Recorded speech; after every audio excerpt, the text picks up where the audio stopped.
viewers, you are watching Republic TV. I'm Shivangi Shukla. Welcome to this morning's segment of quick updates where we bring you the latest breaking news. First up, PM Modi preparing for his Russian visit for the 16th BRICS Summit. Meanwhile, following a meeting with CM Mamata Banerjee, doctors have called off their 70-day long hunger strike. Stay tuned for these stories on Quick Morning. Let's dive into the latest.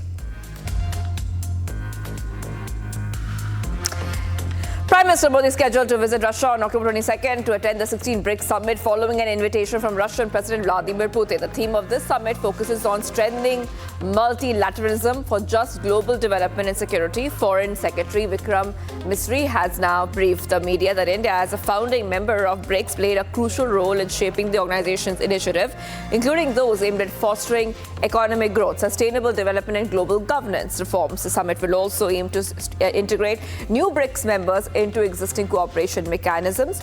During the two-day summit, Modi is expected to participate in various bilateral meetings to discuss issues of mutual interest, including economic cooperation and global challenges. Prime Minister's main engagement is, of course, participation in the BRICS Summit. Other than that, he would have some bilateral meetings also on the sidelines of the summit. One of them, which is formed up, is with President Putin. Some others may also work out once we resolve the scheduling related issues.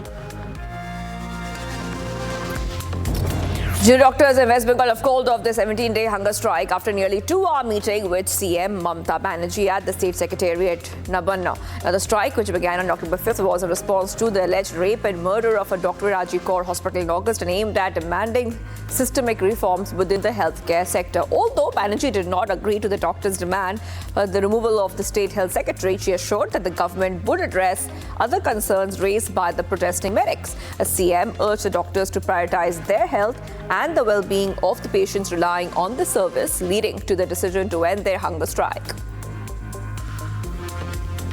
हम लोग wait कर रहे हैं कि और भी supplementary chargesheet भी वो लोग फाइल करें और उसमें जितने भी लोग दोषी है एविडेंस टेम्परिंग में, एविडेंस को खत्म करने में सबकी सजा हो और अभया को सही तरीके से न्याय मिले। हमारा ट्रस्ट है सीबीआई के ऊपर। अगर सीबीआई नहीं करते उसके बाद भी कुछ, फिर हम लोग मीटिंग करके डिसाइड करेंगे कि कैसे इसको हम लोग और एफिशिएंटली इन्वेस्टिगेशन हो, उसके लिए हम क्या कर सकते हैं। A four-member team from the National Investigation Agency has been deployed to the Ganderbal district in Jammu and Kashmir following the terror attack that killed a doctor and 6 construction workers on October 20th. NIA team is led by a senior officer aims to assist local police in the investigation. The attack was claimed by the Resistance Front, an offshoot of the Pakistan-based militant group Lashkar-e-Taiba. The attackers had gone ahead and targeted a construction camp involved in a tunnel project, which is a strategic infrastructure endeavor connecting Gagangir to Sonmarg. Now, the TRF has claimed that the attack was a strategic operation against what they described as illegal occupation of their land, emphasizing that their intent to oppose any developments that they perceive as detrimental to their cause. Mumbai court has extended the police custody of their 4 accused individuals until October 25th in the high-profile murder case of Baba Siddiki, a former MLA and NCP leader. Siddiki was shot and severely injured in the Nirmal Nagar area of Bandra around 9:30 p.m. on October 12th. He succumbed to his injuries at the Leelavati hospital shortly after the incident. The 4 accused, identified as Gurmail, Tharabraj, Harish and Praveen, are presented before the additional Chief Metropolitan Magistrate V.R. Patil at the Esplanade Court following the end of their initial remand period. The police argued to any extension of the remand, citing the accused's lack of cooperation and provision of misleading information during the investigation. National Disaster Response Force has placed 25 teams on standby in Odisha and West Bengal as a cyclonic storm approaches the Bay of Bengal. This storm is expected to make landfall between Puri and Sagar Island on October 24th to 25th, with predictions of severe weather, including wind speeds of 100 to 110 kilometers per hour, going up to the gusts and the winds going up to 120 kilometers per hour. In a meeting of the National Crisis Management Committee, it was confirmed that the additional rescue and relief resources, including military personnel, are on standby. The IMD has been closely monitoring the situation and the ports have been advised of the developing storm. Bengal and neighborhood, and it is likely to move in west-northwesterly direction and likely to intensify into a depression by tomorrow morning, and thereafter further intensify into a cyclonic storm by 23rd and move in a northwesterly direction and reaches northwest Bay of Bengal and Orissa and West Bengal coast by 24th morning. Under its influence, our coast is likely to affect in a moderate way. Significant encounter, 5 Naxalites were killed during a firefight with the security forces in Maharashtra. And this happened, the encounter involved commandos from the C-60 Specialized Combat Unit and occurred in a forested area. Now, the operation was initiated in a light of information that a group of Naxalites had gathered in the region, potentially planning an attack ahead of the state assembly elections scheduled for November 20th. Police sources indicated that Naxalites had been planning this meeting for 2 days. 22 teams of C-60 commandos and 2 squads from the Central Reserve Police Force were deployed for this operation, which was executed under the supervision of senior officials. Upon reaching the site, security personnel encountered heavy fire from the Naxalites, prompting an immediate retaliation that resulted in the deaths of 5 Maoists. The MV has reportedly reached a consensus on 210 out of 288 assembly seats for the upcoming elections in Maharashtra. Shiv Sena leader Sanjay Raut stated that the discussions on the seats have progressed well, while Congress chief Nana Patole mentioned that negotiations regarding his party's 96 seats are concluded. Both leaders accused the ruling BJP of spreading misinformation and reiterated their commitment to unifying against the BJP-led alliance. Raut dismissed rumors of a potential split within the MVA, asserting that the primary goal is to defeat the BJP. Sanjay Raut जी, आप मुख्यमंत्री के सपने देख रहे हैं, ये बोल रहे हैं कि घोषणा कीजिए, जब आपको ये भी नहीं पता है कि आपकी हार है या जीत, और हार तो स्वाभाविक है। 18 ऐसे सीट्स हैं जहां कांग्रेस और एनसीपी में अड़चन, 12 ऐसे सीट्स हैं जहां कॉन्फ्लिक्ट है कांग्रेस और शिवसेना यूबीटी के बीच में। आप मुझे बताएं कि रामटेक हो, कामठी हो, नागपुर साउथ, गढ़चिरौली, गोंदिया, भंडारा, Chimur, Warora, Nashik central, Nashik waste, Byculla, Kurla, Versova, Vile Parle, Mulund, Bandra east, अनुशक्ति नगर, घाटकोपर वेस्ट, आप इसके इश्यूज को रिजॉल्व नहीं कर सकते हैं तो मुख्यमंत्री तो दूर की बात है।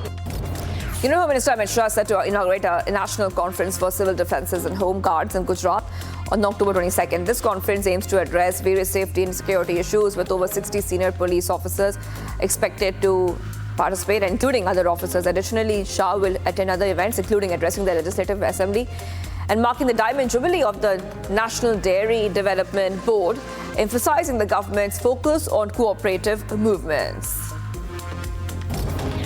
Bahrain police have registered a 12th FIR related to the communal violence that erupted after the shooting death of 22-year-old Ram Gopal Mishra during a dispute over the loud music during a Durga idol immersion procession. Now, the latest FIR was filed on a complaint from the BJP MLA Sureshwar Singh, accusing 7 individuals, including local BJP youth leaders, of various offences related to the rioting.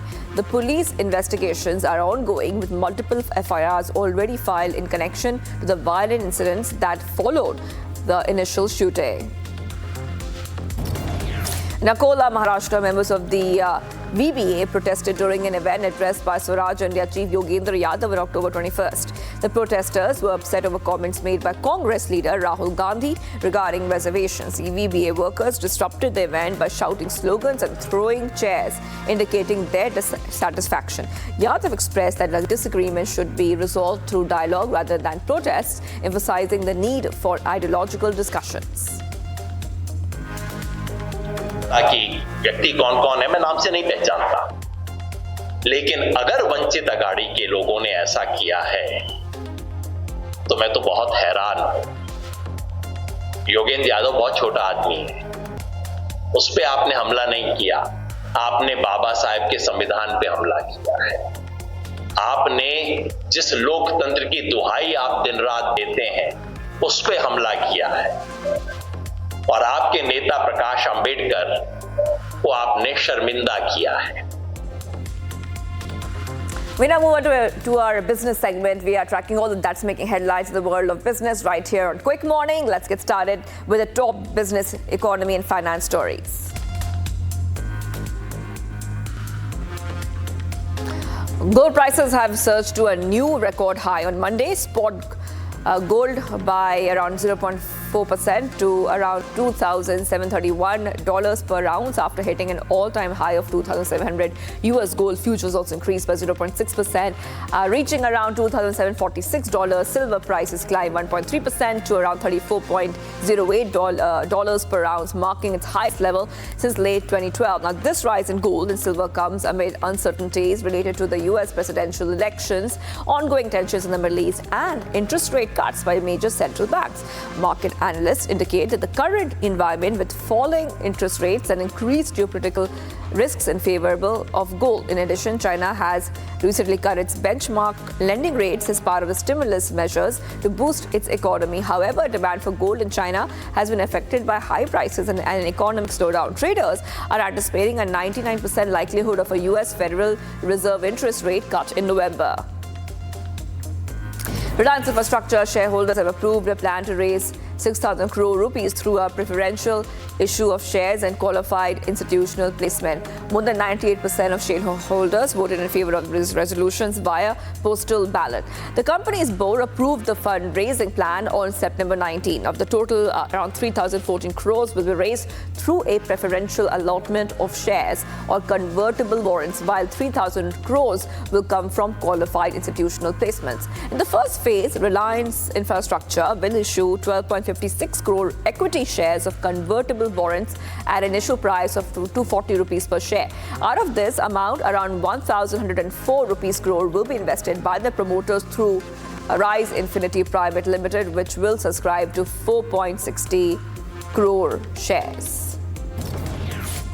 Turning to the UAE, Lulu Retail Holdings have announced plans to sell 25% stake in the upcoming initial public offering or IPO. Now, the company plans to offer more than 2.582 billion shares during IPO period from October 28th to November 5th. Founded in 1974 by Indian businessman Yusuf Ali, Lulu operates over 240 stores across 6 Gulf Cooperation Council countries. Reports indicate that the stock is expected to start trading on the Abu Dhabi Securities Exchange on November 14. Lulu aims to maintain a total dividend payout ratio of 75% of its annual distributable profits after tax, with plans for this payout to go ahead and occur twice a year, subject to certain conditions. This move follows similar IPOs in the region, including those by UAE-based Spinneys and Saudi retailer Bin Dawood Holding. All India Consumer Products Distributor Federation has requested the Antitrust Authority to investigate 3 quick commerce companies, that is Zomato's, Blinkit, Swiggy and Zepto. Now, this request was made in a letter dated October 18. Quick commerce has rapidly gained popularity in India, offering deliveries of various products within 10 minutes. The AIC-PDF represents 400,000 retail distributors from major companies, including Nestle, Hindustan, Unilever. They allege that these quick commerce firms engage in predatory pricing, offering significant discounts and selling below cost to attract customers. The letter claims that many consumer goods companies are now dealing directly with those quick commerce platforms, sidelining traditional distributors who have long served local retailers. This practice is said to make it difficult for traditional retailers to compete. The Federation is urging the Competition Commission of India to implement protective measures for traditional distributors and small retailers. Finally, shares of HDFC Bank have seen a significant increase up to 3.03% today following positive earnings results for the second quarter of the current financial year, quarter 2, financial year 25. Now, as of 9:29 a.m., shares were trading over 1,700 rupees, up to around 2.97%. HDFC Bank, India's largest private sector lender, reported a net profit of rupees 16,821 crores for the second quarter, making a 5% year-on-year increase and surpassing analysts' expectations. A poll of 7 brokerages had anticipated a profit of around 16,570 crores. In its stock exchange filing, HDFC Bank says that its net interest income rose around 10% year-on-year, to rupees 30,114 crores. However, this figure fell slightly short of the projected 30,306 crores. The bank's core net interest margin stood at 3.46% based on total assets and 3.65% based on interest earning assets.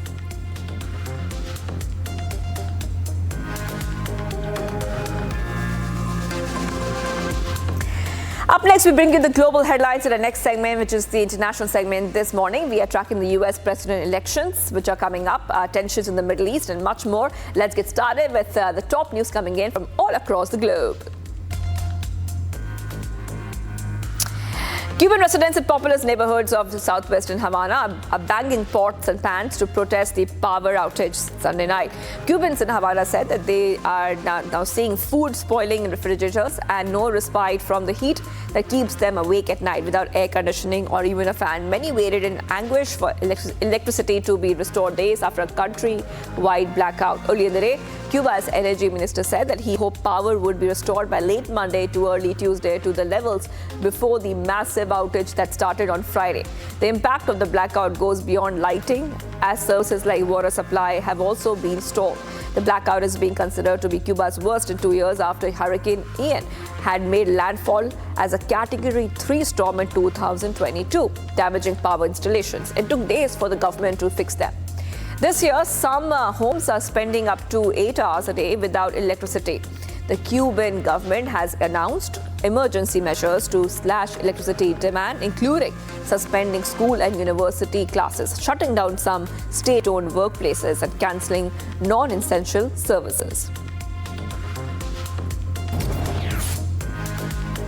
During his visit to Kiev on Monday, U.S. Defense Secretary Lloyd Austin announced a $400 million military aid package for Ukraine, stating that it would provide additional munitions, armored vehicles, and anti-tank weapons for Ukrainian forces. This announcement comes in the wake of Russian drone attack on Ukrainian capital as President Volodymyr Zelensky urged Western partners to continue military support amid a fierce Russian offensive that was forcing Ukrainian forces to concede towns along the eastern front. Zelensky was advocating for his victory plan, which included a former invitation from Ukraine to join NATO and the use of Western long-range missiles against Russian military targets. Requests that had encountered reluctance from Ukraine's allies. Austin was expected to discuss this plan with Ukrainian officials during his visit. On earth to help Ukraine, and that inspiring coalition of more than 50 allies and partners continues to stand united to provide your country with the security assistance that Ukraine needs to prevail. Under President Biden's leadership, the United States remains committed to keeping up this support. And so I'm pleased to announce today the commitment of a $400 million presidential drawdown package to provide your forces with additional munitions, armored vehicles, and anti-tank weapons. Brazil's Foreign Minister Mauro Vieira arrived in Russian city of Kazan on Monday to take part in the BRICS Summit ahead instead of the President Luiz Inácio Lula da Silva. Lula has cancelled the trip after an accident at home that left him with a cut on the back of his head, and will attend the summit by video conference, his office said. Lula was scheduled to meet Russian President Vladimir Putin and China's President Xi Jinping on the sidelines of the summit. The Alliance of Developing Economies, which aims to counterbalance the Western-led world order, initially included Brazil, Russia, India, China, and South Africa, but started to rapidly expand this year. Iran, Egypt, Ethiopia, the United Arab Emirates, and Saudi Arabia joined in January. Turkey, Azerbaijan, Malaysia have formally applied, and a number of others expressed a desire to be members. Lebanese police stormed an abandoned building in Beirut on Monday to evict hundreds displaced by Israel's war on Hezbollah, who have been squatting there for weeks. Protesters who arrived for a sit-in were pepper sprayed, as well as multiple people were injured and had blood on their clothes. Lebanese authorities have prepared hundreds of shelters to accommodate the displaced, but with nearly 20% of the country's population, or an estimated 1.2 million people who fled their homes, official shelters have not been able to cope. Thousands fled their homes since last year, but an Israeli escalation last month has driven out hundreds of thousands of people from the south. Bekaa and southern suburbs of Beirut, many of them often fleeing with nothing more than the clothes that they are wearing. The formal shelters prepared by the government are mostly at full capacity, housing nearly 200,000 displaced people. Authorities are investigating a helicopter crash in Houston that killed 4 people on board and destroyed a radio tower. Mayor John Whitmire has now reported that the helicopter went down just before 8 p.m. Sunday after taking off from Ellington Field. Although he was unaware of his destination, Lieutenant Jonathan French of the Houston Police Department noted that the crash site was near buildings and residents, indicating it could have been much worse. The identities and ages of the victims have not been released, but officials confirmed that one was a child. Police suspect that the private helicopter likely struck a cable on a tower and no one was present on the ground at the time of the incident. Could have been much worse, right? I don't know if by the grace of God, where this happened, spared anyone from on the ground, being injured from this. This is a large scene, like I mentioned, at least, and I could be talking less or more, 4 acres. So the potential could have been much worse, and we're thankful for that. The time Foreign Affairs Minister, Deputy Prime Minister Antonio Tajani met with the Palestinian Prime Minister Mohammad Mustafa in Ramallah on Monday afternoon. The Italian Foreign Affairs Ministry press office reported that Tajani reaffirmed Italy's commitment to a two-state solution for the ongoing conflict between Israel and Hamas. And Italy has also confirmed that the supply of humanitarian aid to people affected both Gaza and West Bank.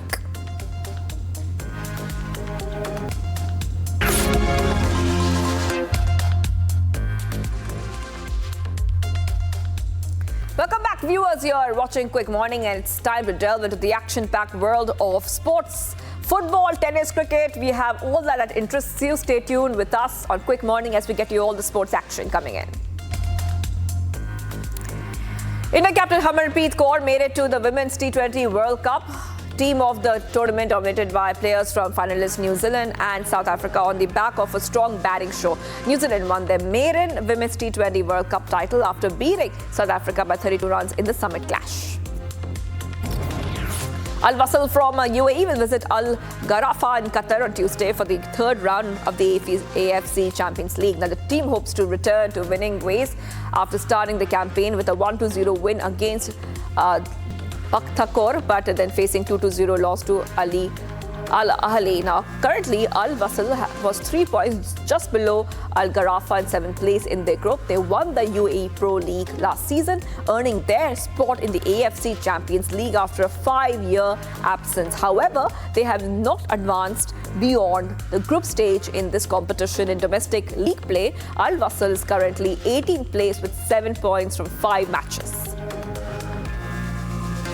We had a good game in the President Cup, and our preparation is going towards that. We are facing a really good team with a really good coach who did amazing job in Greece, with a team that is contained from many good players. But we also believe that if we come to our performance level, that we can have the good performance, and that we can have out of performance and a good result and a positive result. Seasoned India pacer Mohammad Shami on Monday declared himself pain-free but insisted on proving his fitness in domestic cricket by playing at least 1 or 2 games to make a strong case for selection for the marquee tour of Australia starting next month. Shami, who has not played since the ODI World Cup final last November, bowled full tilt in the nets after India's opening test against New Zealand in Bengaluru. England's limited overs captain Jos Butler returned to competitive cricket has taken another hit as he has been ruled out of the upcoming ODI series against West Indies. Butler has been plagued by a calf injury for 4 months now and has been hit with further a setback on the road to his recovery. South Africa pacer Kagiso Rabada has created history on the opening day of the first test against Bangladesh in Dhaka. He picked up 3 wickets in the first innings as the visitors skittled Bangladesh for 106 runs after losing the toss. The fast bowler completed 300 wickets in his career as soon as he has castled Mushfiqur Rahim to leave the host reeling in the first session. Rabada becomes the fastest to 300 wickets in the longest format, taking only around 11,800 plus deliveries to reach the milestone. Bakar Yunus held the record earlier, having reached the 300 wicket mark in around 12,602 balls in his illustrious career.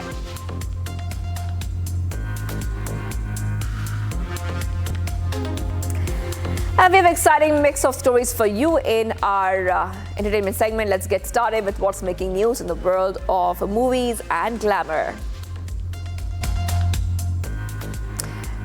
Public interest in litigation has been filed in the Bombay High Court seeking guidelines to prevent black marketing and ticket scalping for major events. This comes after irregularities during the ticket sale for the Coldplay concert in Navi Mumbai, scheduled for Jan 2025. Advocate Amit Vyas, who filed the petition, pointed out that secondary websites are selling tickets at inflated prices. The court has noted that a police inquiry is underway and has scheduled a hearing for November after the Diwali vacation. The PIL calls for stricter measures to combat illegal ticket sales at concerts and other major events.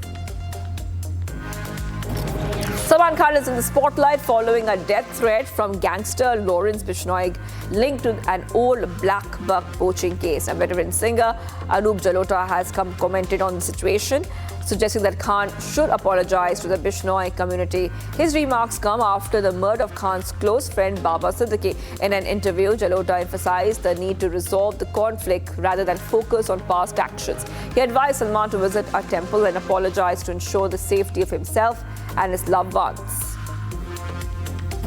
Jonathan Bennett is changing the way romantic comedies are told. The Mean Girl star has created and produced and starred in a trilogy called The Groomsmen, which showcases three friends' weddings from a male perspective. Bennett noted that while we have seen these stories from women's viewpoints, many times it's now important to explore what men discuss during bachelor parties and their friendships. He emphasized that the significance of showing men being vulnerable and sharing their fears with each other. In The Groomsmen, Bennett stars alongside BJ Britt and Tyler Hines, portraying childhood friends from diverse backgrounds. He stated that the film represents what a group of friends looks like in 2024. The first film in the trilogy is currently available on Hallmark Plus, with other two installments set to be released weekly.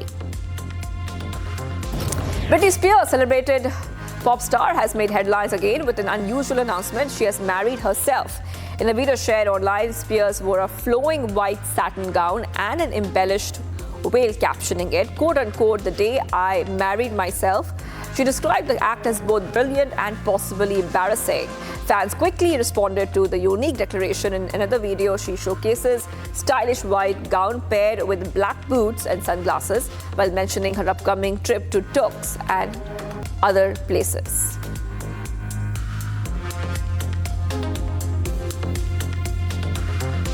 That's all we have on Quick Morning, viewers, but do not go anywhere. Coming up next, we have a lot lined up for you. Do not go anywhere. You're watching Republic TV, India's #1 news network.